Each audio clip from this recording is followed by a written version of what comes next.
Hello అందరికీ welcome to Madhu graceful bytes. ఈరోజు మేము ఇంట్లో ఫస్ట్ టైం ఈ రెసిపీ ట్రై చేశానండి. ఈ మధ్య యూట్యూబ్లో అలాగే ఇన్స్టాగ్రామ్లో చూస్తున్నాం కదా మోదకులు. అదే వీడియో చూసి మేము కూడా ఒకసారి ఎలా వస్తుందో అని ట్రై చేసాము.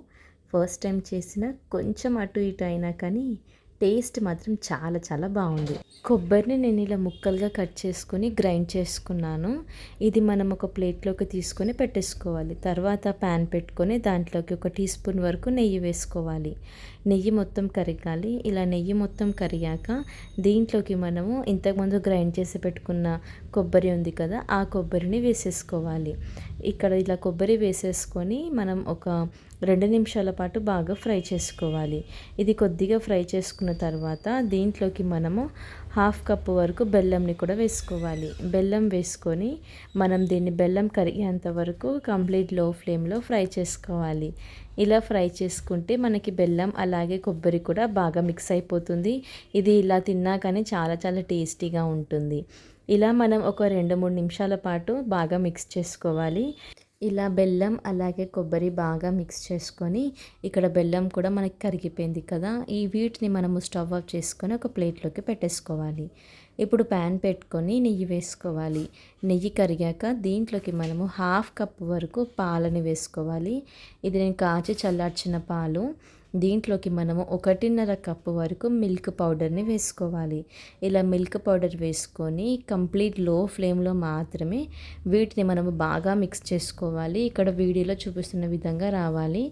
ఇది మనకి కోవా రెడీ అయిపోతుంది ఇలా ప్రిపేర్ చేసుకుంటే. చూస్తున్నారు కదా ఎంత చక్కగా వచ్చిందో. ఇలా మనం వీటిని బాగా ప్రిపేర్ చేసుకొని ఒక 2 నిమిషాల వరకు దీన్ని కలుపుకుంటే సరిపోతుంది. ఎక్కువసేపు కూడా దీన్ని మనం ఫ్రై చేయకూడదు, మాడిపోతుంది. ఇలా చేసుకొని దీన్ని మనం ఒక ప్లేట్లోకి తీసుకొని పక్కకు పెట్టేసుకోవాలి. ఇది మనం ఒక 2-3 నిమిషాల పాటు ఇక్కడ వీడియోలో చూపిస్తున్న విధంగా దీన్ని మనము బాగా మిక్స్ చేసుకోవాలి. అప్పుడు మనకి క్రాక్స్ ఎక్కువగా రాకుండా చూస్తుంది. ఇలా ఒక 2-3 నిమిషాల పాటు చేసుకున్న తర్వాత ఇక్కడ నేను మోదక్ మౌల్డ్ తీసుకున్నాను.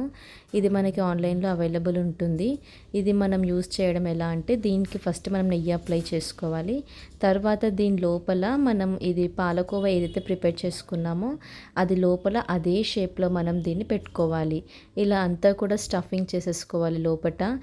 ఇలా అంతా కూడా పెట్టేసుకొని మనం లోపల స్టఫింగ్ వచ్చేసి ఇంతకుముందు ప్రిపేర్ చేసాం కదా కొబ్బరిది, ఆ స్టఫింగ్ దీంట్లో పెట్టేసుకొని దీనిపైన మళ్ళీ మనం ఇలా కోవా పెట్టేసుకోవాలి. ఇదంతా కూడా మనం మంచిగా కవర్ చేసేసుకోవాలి. ఈ విధంగా పెట్టేసుకొని ఈ మౌల్డ్ని మనము జాగ్రత్తగా ఓపెన్ చేసేయాలి. ఇలా ఓపెన్ చేస్తే మనకి మంచి షేప్లో ఈ మోదకులు వచ్చేస్తాయి. చూసారు కదా, చాలా సింపుల్గా చేసేసాము.